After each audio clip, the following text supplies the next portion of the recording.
Bora lá responder a mais perguntas, dúvidas, sugestões. O que vocês querem saber na noite desse domingo?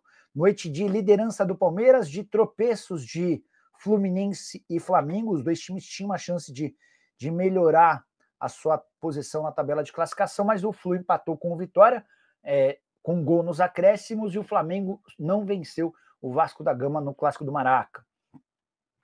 O DG Santos, o que você achou do time do Vasco contra o Flamengo no sábado? Será que vai dar para ir mantendo o Carille por mais tempo? DG, contratar técnico no futebol brasileiro é algo bastante caro, tá? E o Carille está longe de ser dos técnicos mais caros. Ele ganha na casa do... Ele e a comissão ganham 600 mil por mês. Como há enorme dificuldade financeira no Vasco, se o Vasco conseguir prorrogar a permanência dele, os caras vão insistir na manutenção dele. Ah, Nicola, mas traz o Diniz, R$1 milhão. Nicola, traz o Tite, acima de 2 milhões. Traz o Dorival, acima de 2 milhões. Aí você tem algumas novas opções, como, por exemplo, o Pedro Caixinha, como o Gustavo Quinteiros, mas são caras que também não faziam um bom trabalho até a semana passada. Cara, tá muito claro para todo mundo que o Léo Jardim foi o melhor jogador do Clássico ontem, mas eu achei a postura do Vasco relativamente boa. A gente precisa entender que há uma diferença grande entre o que se gasta e o que se tem de qualidade no Flamengo e no Vasco. Eu achei que o Vasco fez um clássico digno, um clássico bom, respeitando todas as dificuldades, né? Só para lembrar, o Vasco não ganha do Flamengo em Campeonato Brasileiro há 10 anos. Última vez em 2015. E ontem teve longe de ganhar, mas pelo menos conseguiu competir. Em alguns momentos chegou até a encarar de igual para igual. Achei que o resultado de 0-0 foi um bom resultado para o Vasco, especialmente porque também acabou por abafar um pouco as críticas ao técnico Fábio Carille. Matheus Cavalcante, Nicola, sobre as SAFs. Vão perder força se tiver fair play financeiro? Não, Matheus, não acredito nisso. Até porque o princípio básico das SAFs é funcionar de maneira profissional, gastando aquilo que se tem. Uma das SAFs que não vai por esse caminho é do John Textor, porque o Textor tem um perfil de investidor extremamente arrojado, ele passa até do arrojo, né? É aquele cara que gasta o que não tem e tal, mas, por exemplo, o Grupo City com o Bahia não vai ter problema. O Galo com os Meninhos, os caras inclusive agora estão tentando gastar muito menos do que poderiam, até para poder equacionar as contas. O Cruzeiro com o Pedrinho talvez tivesse alguma dificuldade. Mas quando você pensa em fair play financeiro, Matheus, você está pensando em clubes de futebol, não, principalmente na SAF. Você está pensando, por exemplo, no Corinthians, que contratou no ano passado o Ranieri do Cuiabá e não pagou. O presidente do Cuiabá, inclusive, está bravo. Está pensando, por exemplo, no São Paulo, que contratou o Ferreira e não pagou. E por aí vai, né? No Internacional, que não pagou no Thiago Maia. São vários os exemplos, né? O DG Souza está perguntando sobre Balbuena no Vasco em junho. Deixa eu mandar mensagem para uma pessoa no Vasco. Espera aí.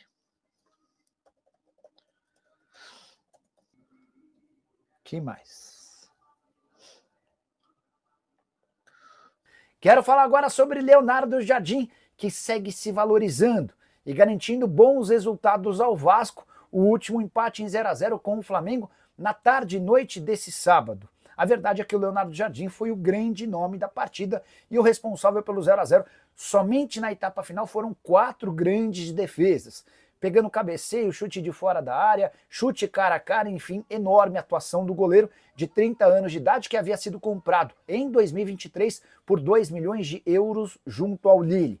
E a cada grande jogo do Leonardo Jardim aumenta a especulação de que ele não fica em São Januário para 2026. Vale a lembrança de que seu contrato se encerra em 31 de dezembro desse ano e até agora não houve acerto para renovação.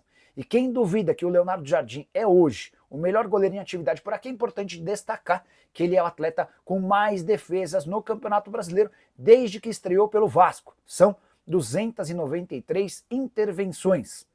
A saideira sobre esse tema, Alexandre Matos, CEO do Cruzeiro, é um velho admirador do Leonardo Jardim. Bom, tem jogo amanhã com o Lanús, jogo dificílimo, jogo em casa, Sul-Americana, 9h30 da noite. Mas assim, é um adversário difícil o Lanús. O Lanús é aquele adversário que, na minha visão, vai brigar com o Vasco para sair em primeiro do grupo. Lembrando que na Sul-Americana o regulamento é: o primeiro de cada grupo avança diretamente para a fase oitavas de final. Os segundos colocados de cada grupo esperam o terceiro colocado de cada grupo da Libertadores para uma repescagem. Então, assim, tem esse tipo de questão para acontecer, que aí serão 2 jogos, né? Você avançar direto significa ganhar 2 datas. Então, assim, e o Lanús, para mim, é o adversário que o Vasco vai brigar. Ah, mas o Melgar. O Vasco vai brigar, o Vasco já não ganhou lá porque deu mole. Então, assim, não vejo como um adversário que o Vasco vai dividir, a não ser que o Vasco se embole na competição. Mas espero que a gente tenha um grande jogo amanhã, que a gente faça uma grande atuação, como foi no sábado aqui no Maracanã, onde eu estou gravando esse Café Vascaíno para você. E eu espero que o Vasco da Gama tenha uma grande atuação, com ímpeto, com vontade, com disposição, porque depois a sequência é pesadíssima. Olha só, torcedor, a sequência de jogos que o Vasco tem e tudo fora de casa. No próximo domingo, o jogo é com o Cruzeiro, mando de campo do Cruzeiro, fora de casa. O Vasco volta ao Rio de Janeiro. Dia 1º de maio, no feriado, às 16h, Copa do Brasil, estreia na 3ª fase, lá no Paraná, contra o Operário. No domingo, o time tem que estar em Brasília, porque o Vasco vendeu o mando de campo contra o Palmeiras. 3 viagens. Aí você fala assim, pô, beleza, o Vasco agora volta para o Rio. Não. Provavelmente, num voo fretado, vai direto de Brasília na segunda-feira para a Venezuela, porque não faz muito sentido voltar. Volta domingo à noite, segunda-feira viaja de novo. Não vejo tanto sentido nisso. Mas vamos lá, vai para Venezuela, porque quarta-feira, dia 7 de maio, tem o jogo com o Puerto Cabello. E não acabou aí. Volta ao Brasil. No sábado, Campeonato Brasileiro, Vitória em Salvador.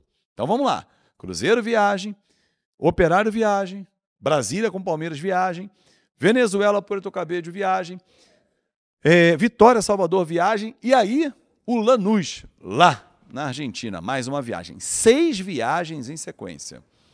O time vai passar muito tempo longe do Rio de Janeiro, longe do seu torcedor, e com jogos difíceis, jogos importantes. Então, é a hora de mostrar a força que esse time vai ter e que esse elenco quer para a sequência da temporada. Para mim, esses 6 jogos vão ditar o ritmo do Vasco para 2025. Se a gente vai bem na Copa do Brasil, se a gente vai bem no Campeonato Brasileiro, se a gente vai bem na Sul-Americana, se não dá para jogar as 3 competições, não tem condições, abre mão de uma delas, essa é a sequência. Porque é necessário pontuar. O Vasco desperdiçou pontos no início da competição. Para mim, o jogo com o Ceará e o Corinthians são 2 pontos que ficaram pelo caminho. 2. Eram 2 empates, pelo menos. Se não fosse a vitória contra o Ceará. Mas 2 pontos que a gente desperdiçou. Pô, mas 2 pontos fazem muita falta lá na frente. Então, essa sequência que o Vasco terá, torcedor, é uma sequência realmente que a gente vai ter que ficar muito atento, né? E empurrar o time. E já com essa boa lembrança aqui no Maracanã, com essas lindas camisas, com grandes momentos da Estação Roberto Dinamite. Está aqui. Estação Roberto Dinamite, a camisa do título de 1987, naquele golaço do Tita, em que ele ajeita de peito para o Tita, né? Boas lembranças. Aliás, vamos falar de grandes lembranças hoje, porque o nosso estádio de São Januário completa mais um ano de existência, né? De uma existência vitoriosa, 98 anos gloriosos do estádio de São Januário. Orgulho para todo vascaíno. Eu quero ler a sua história aqui. Qual é aquele momento marcante que você tem no estádio do Vasco? Conte aqui, pode ter sido com Roberto Dinamite, por exemplo, com Edmundo, com Romário, com Bebeto, com tantos grandes jogadores que você tenha vivido dentro de São Januário. Roberto, que é o maior artilheiro da história de São Januário. Aliás, o maior artilheiro da história do Vasco, né? Bom, mas São Januário foi palco de muitos fatos marcantes na história, não só dentro do futebol, como também fora do futebol. O estádio de São Januário, por exemplo, se você não sabe, torcedor, e eu passo essa informação para você, de lá partiram vários soldados para a Segunda Guerra Mundial. O estádio de São Januário foi usado politicamente lá nas décadas de 30, 40, 50, para os discursos presidenciais, para a assinatura da lei trabalhista, enfim, uma série de acordos fora futebol. São Januário foi palco. E começa lá atrás, porque a criação do estádio de São Januário? Porque o Vasco era apontado pelos adversários e pela federação à época que deveria sair do campeonato porque não tinha estádio para jogar. E aí os portugueses, os sócios do Vasco, foram lá com os próprios recursos e resolveram erguer São Januário. Com quem a gente conversa, da época não tem mais ninguém vivo, né, que eu saiba, mas quem estudou muito e conheceu pessoas à época, eles contam, inclusive, que o cimento que era importado, utilizado nas construções, no caso do estádio de São Januário, começou a criar barreira para que esse cimento chegasse ao Brasil. Então, assim, não foi fácil a vida do vascaíno lá atrás na construção do nosso belíssimo estádio de São Januário, que vai passar por uma reforma. Soube na semana passada, já estava para trazer essa informação, guardei para hoje, que o potencial construtivo avançou e muito, e muito. Ou seja, se o potencial construtivo avançou e muito, significa que o Vasco está dando passos importantes para poder, enfim, reformar o seu estádio e dar mais conforto ao torcedor. Não só o torcedor do Vasco, como também o torcedor visitante, porque todos que vão ao estádio merecem um conforto. Há ainda uma dúvida em relação ao número final, 48 mil, 57 mil, 58 mil, acima de 45, isso é fato. São Januário vai ser mais do que o dobro hoje da atual capacidade. O entorno também será revitalizado, será revisto, porque não adianta você jogar mais torcedores para aquela região da forma que está. Então vai ter que ser, o estudo de viabilidade técnica já foi feito e o Vasco está agora aguardando para os detalhes finais e quem sabe ainda esse ano começar a reforma. Pelo que venho conversando com as pessoas, e a informação que tenho, é que seria mais para o final do ano.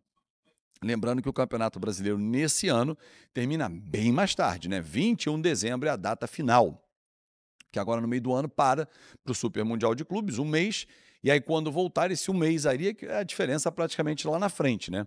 Vamos ver o que vem por aí também. Isso aí então, torcedor vascaíno, isso aí é o giro de notícias do Vascão da Gama, São Januário, fazendo aí 98 anos de existência, né? Estádio muito importante para todos os vascaínos, e como o Fábio Azevedo disse, comenta aí seu momento super importante do Vasco da Gama, onde você passou, né, um momento importante assistindo o jogo de São Januário, qual é aquele momento marcante na sua história.